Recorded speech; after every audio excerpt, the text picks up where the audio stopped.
Ladies and gentlemen, welcome to Carlton's Christian Academy.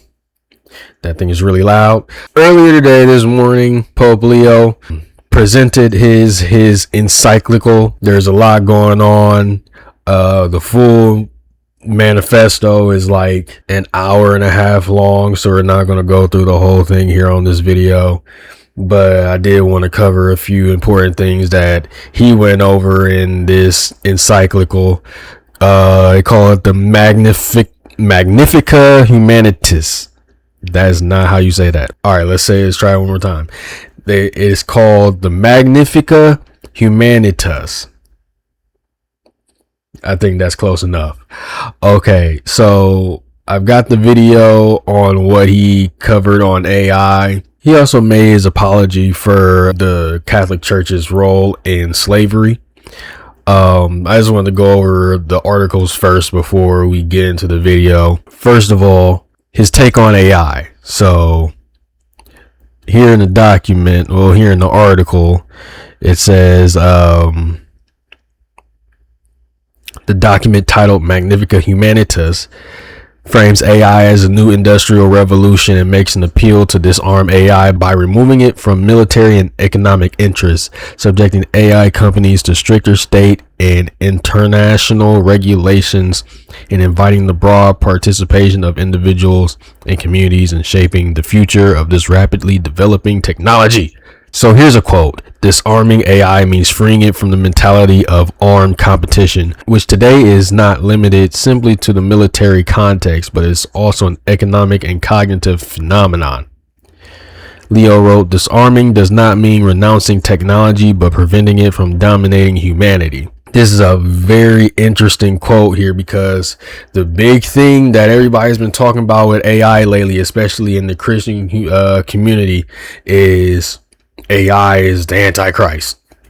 Like AI is going to take over, I'm going to tell you right now, AI is not the Antichrist. The Antichrist is going to be a human being, but the image of the beast very well could be AI technology induced. Very interesting that Pope Leo decided to come out with this. This has been a big concern in the Christian community for a while now. He also says, for this reason, merely regulating it as insufficient, it must be disarmed, welcoming, and accessible. And he keeps using the word disarmed. What does disarm mean? It means to take away the threat of potential harm from somebody. You disarm somebody from a weapon. You disarm somebody. It normally means neutralizing a threat. So right off the bat, we all know AI is threatening to humanity. It's threatening to the workforce. It's threatening to the social community. There's so many people talking to ChatGPT instead of just going outside these days. People using ChatGPT as their therapist instead of actually getting a real therapist. It's also threatening to well, what are the words I'm looking for? My wave cap is a little tight, but it's also threatening to the safety of citizens wherever it may be. AI, they do not have feelings. They do not have a sense of conviction. They do not have a conscience. The only thing AI knows is what it is taught, and since it is learning very rapidly on its own these days, it can very well, if AI decided to become a true threat, it would be the most threatening thing known to humanity, because how do you stop it? That's that. And then I also wanted to get into the article before we get to the video.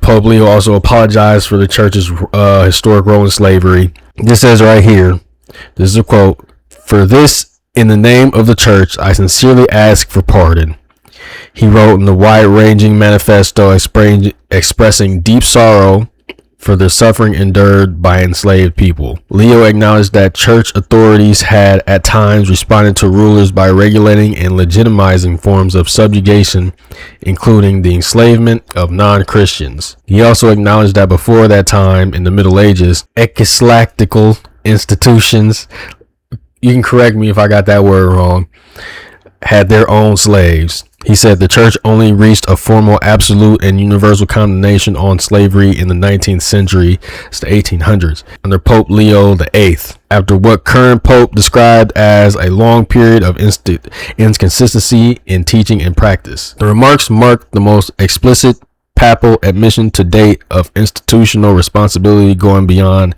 earlier statements by previous popes that focused on the actions of individual Christians rather than the Vatican itself, which that's pretty big. That's pretty big. Said Pope John Paul II during 1985 visit to Africa asked forgiveness from Africans for the suffering caused by men belonging to Christian nations in the slave trade. Leo's predecessor, Francis, condemned the plight of modern-day slaves and formally repudiated papal documents from the 15th century, which were used by colonial powers to give legitimacy to their actions, which included slavery. But such statements stopped short of directly addressing the role of the papacy, instead of framing responsibility in broader terms tied to Christians of historical circumstances. We got an apology, y'all. Pay attention to yourselves. If your brother sins, rebuke him, and if he repents, forgive him. And if he sins against you 7 times in the day and turns to you 7 times saying, I repent, you must forgive him. Remember also in Matthew, when the disciples asked Jesus, hey, how many times are we supposed to forgive? And Jesus said, 7 times multiplied by 70. You forgive and forgive and forgive and forgive, just like the Father forgives you. In that case, we must open our hearts to forgiveness to the Catholic Church in their role that they played in slavery. Turning a blind eye, we must be open to forgiving all people. If your brother sins, rebuke him, and if he repents, forgive him. If we want to repair the relations in the community, it's going to take some work to do. However, as a community, as Black people, we should be open to the forgiveness and reconciliation of the church, the Catholic Church. That don't mean that we gotta be buddy with Catholics now, but if anybody's harboring any ill will towards the Catholic Church and you're a Christian, let it go. Now, let's get to the video here. Humanitas. Santo Padre, le siamo grati per il dono di questa enciclica. Le siamo grati anche per la parola che ora ci vorrà rivolgere e le chiediamo infine di darci la sua benedizione apostolica. Grazie.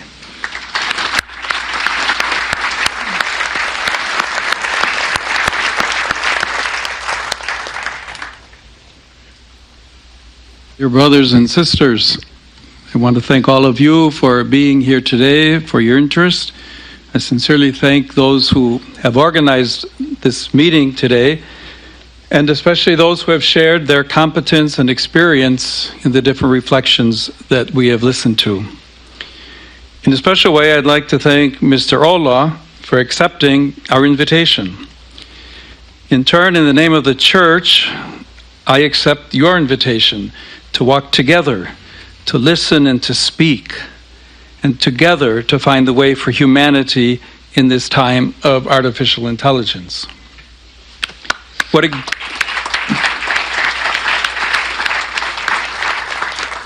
a great sign of hope it is that with our differences, we can listen to one another. This interchange clearly bespeaks the gravity of the moment, as well as confidence that together we can discern the major questions of our time, and so the future of humanity. At key moments in history, the Church is called to decipher the new things in the light of the gospel and the dignity of the human being. 135 years ago, my venerable predecessor, Leo XIII, observed the situation of factory workers, their families uprooted, and new forms of poverty generated by rapid industrial transformation. He understood that the Church could not remain distant. Within an epochal turning point, menacing human dignity, the encyclical Rerum Novarum spoke its evangelical and social word about new things underway. Today, we find ourselves facing a transformation of similar magnitude, with perhaps even greater consequences. Artificial intelligence already touches many areas of our lives and affects decisions that shape human coexistence. It is also dramatically changing how war is waged. Like the earlier Leo, I feel entrusted to look upon another huge transformation with eyes of faith, with lucidity of reason, with openness to mystery, and with cries of the poor and the earth resounding in my heart. Magnifica Humanitas was born from listening, like Leo XIII did. I've listened to scientists and engineers who work with sincere enthusiasm on technologies capable of alleviating immense suffering, to political leaders and public officials who have perseveringly sought just rules, to parents and teachers who are deeply concerned for the future of younger generations. Other very troubling voices have also reached me about increasingly autonomous weapons systems, practically beyond any human reach to govern them effectively. I hear very troubling accounts of algorithms that can block access to healthcare, employment, and security on the basis of data tainted by prejudice and injustice. And I've heard the silence of those who have no voice when decisions are made. Decisions likely to generate new forms of exclusion and suffering. From this listening matured a disturbing conviction expressed in Magnifica Humanitas. Artificial intelligence needs to be disarmed.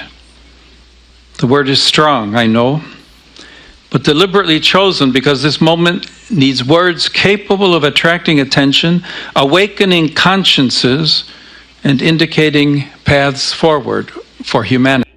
It just shows how much of a threat. It just shows how much of a threat that AI is posing to every aspect of life. Where the Pope, this is the first time that AI has been addressed in a manifesto by a Pope, which AI just kind of came into prominence not too long ago. But the fact that we use the word disarm shows that it's physically, mentally, like there is a threat being posed here with AI that if the world is not careful,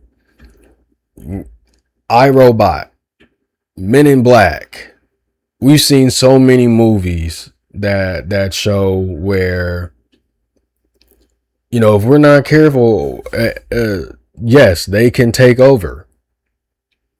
Like I said, these guys have no conscience. They have no heart. You know, they don't have the human.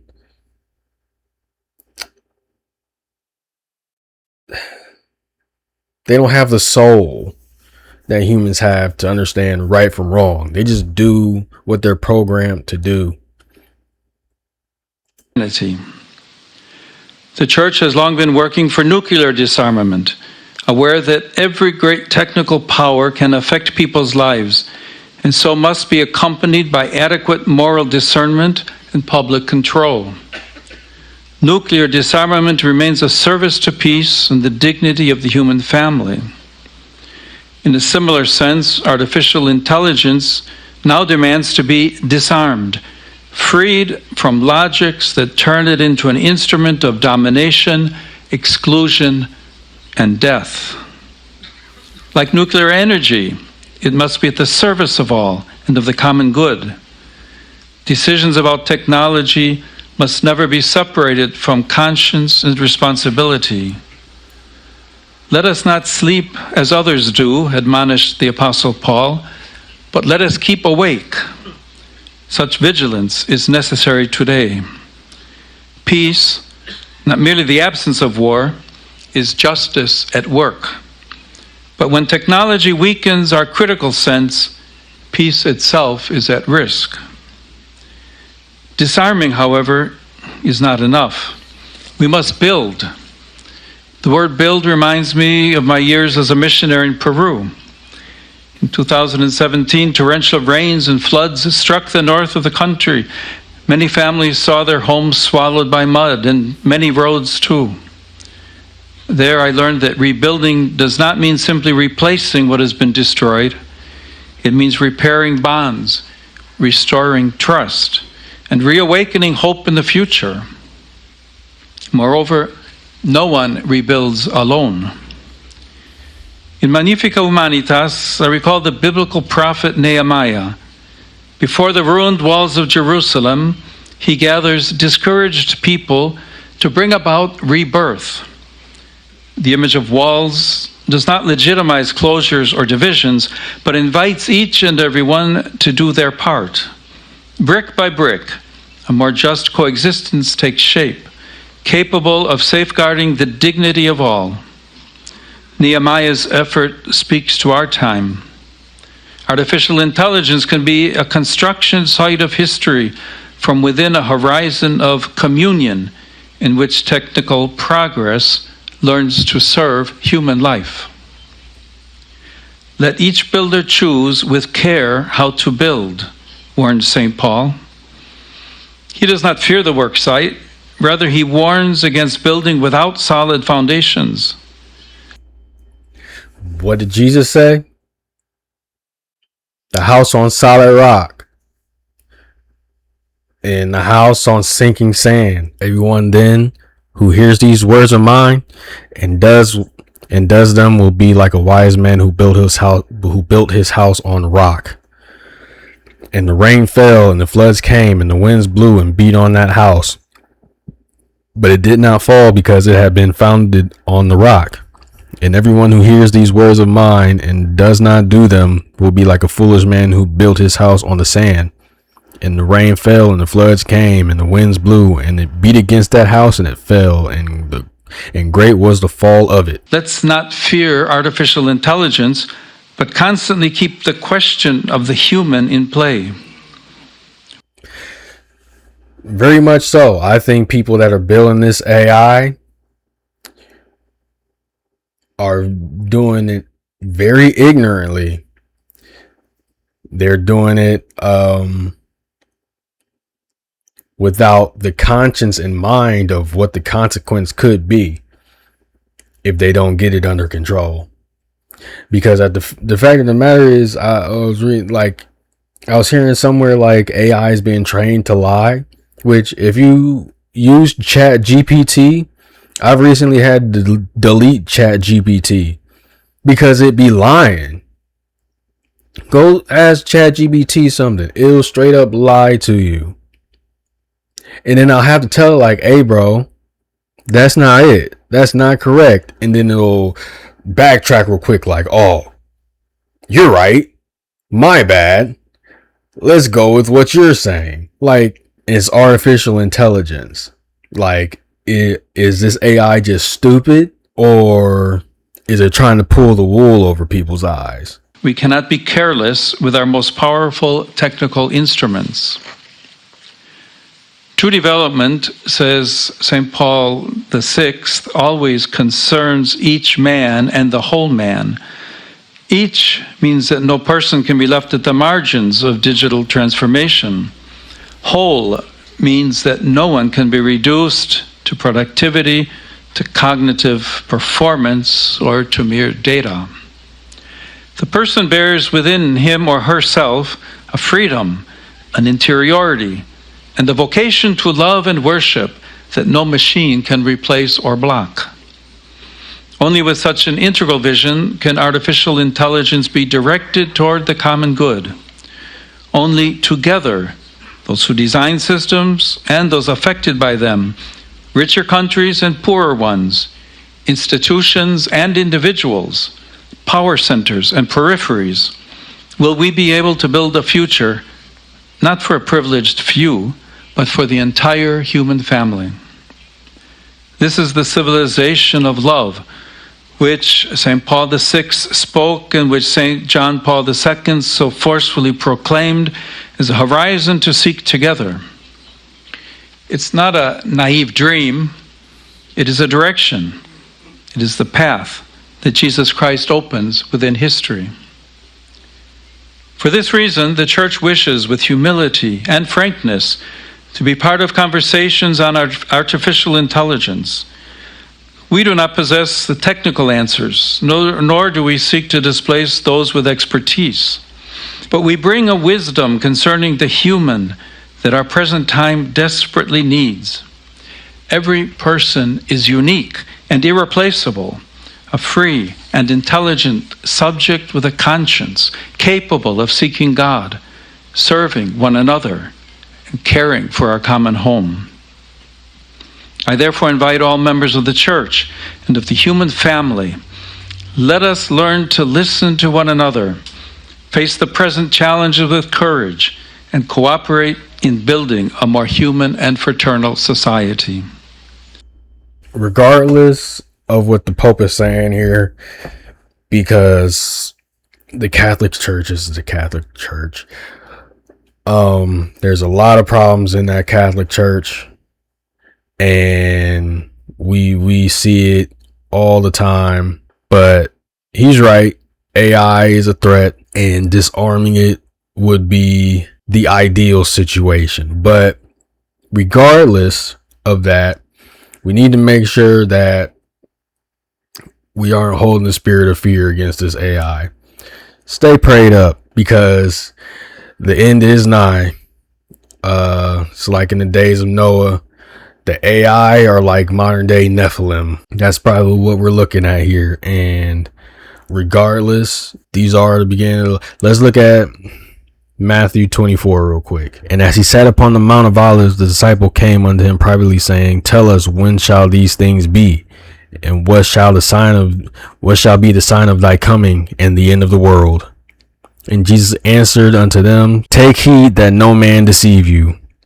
For many shall come in my name, saying, I am Christ, and shall deceive many. And ye shall hear of wars and rumors of wars.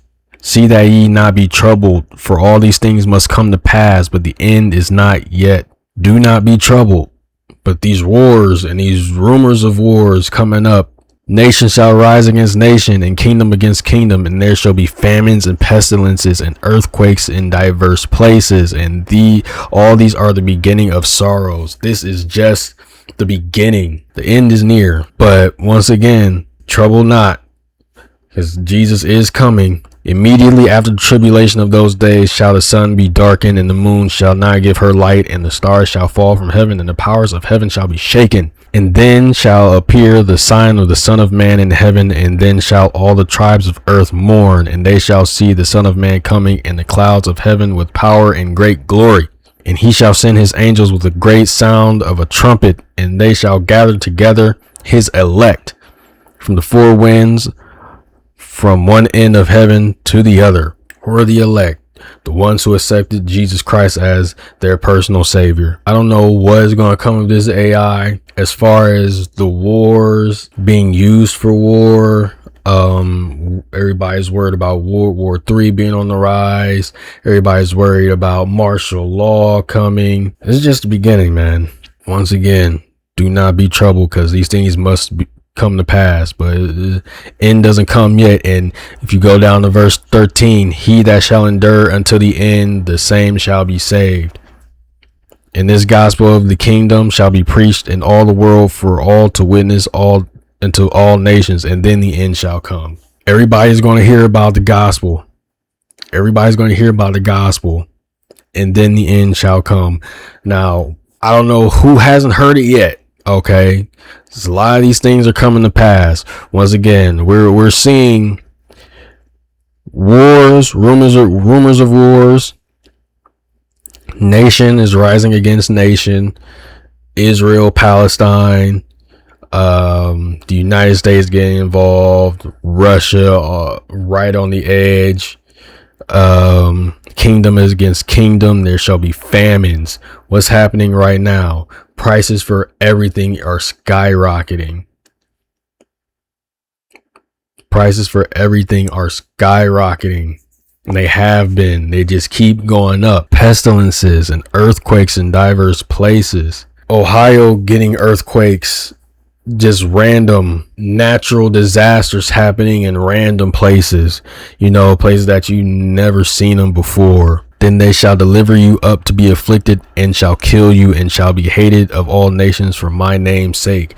There are people being persecuted for the faith in different countries right now. If you're in America, you better be grateful and glad and be grateful to God that you are here, because you are allowed to be a Christian. You go other places, people don't understand. They think Christianity is the ones that are Christians are the ones that are oppressing people, when we're being oppressed in multiple different nations around the world right now. And then shall many be offended, and shall betray one another, and shall hate one another. So much strife in this country, America alone. Black versus white, man versus woman, kid versus elder. So much strife in this country as we speak. And many false prophets shall rise and shall deceive many. We've been seeing that throughout history. Multiple false prophets. Do I even need to name names? You guys should know at this point. I don't want to throw no names out right now. Just look for yourself. And because iniquity shall abound, the love of many shall wax cold. So many cold-hearted people around the world, because the iniquity has rose up in many false churches, and they have turned people against the faith. They already don't want to believe the truth. When you tell them a bold-faced lie, oh, come on now. But he that shall endure until the end the same shall be saved. And this gospel of the kingdom shall be preached in all the world for a witness unto all nations, and then the end shall come. Like I said, I don't know who hasn't heard the word yet. Maybe there is some nations that haven't heard it yet, but with the internet and with as many people like me that are spreading the word of God as we speak, that time is coming real soon. And then the abomination of desolation, the Antichrist rises. But once again, we go back up to verse 6. See that ye be not troubled. Fear not the one that can destroy the body and not the soul. Only fear the one that can destroy the body and the soul in the pit of hell. That's it. The time is going to come. A lot of us are going to get persecuted, thrown in jail, or a lot of us are going to go through a lot of things because of our faith. But the morning is coming. The Son of Man shall return, and he's going to avenge all of us. Because the next life is what's important, not this one. Stay tuned for more content, y'all. I'm going to try to cover more news stories like this as they come along. Trump has been releasing a lot of files on aliens and whatnot, and we're going to get into that and what that actually even is when it comes to the faith. Bible study podcast is coming soon. Within the coming weeks, be on the lookout. I will let you guys know before it drops. It will be going live here on YouTube. I'll also be live on Twitch, Kick, wherever you can catch it. Make sure you stay tuned. I'm going to have some co-hosts with me. We're just going to go over a lot of interesting things in scripture, try to get y'all hip to some new things that you may not have known already. Like, subscribe, leave a comment, share this with your friends. Y'all have a blessed one. I'll see you later.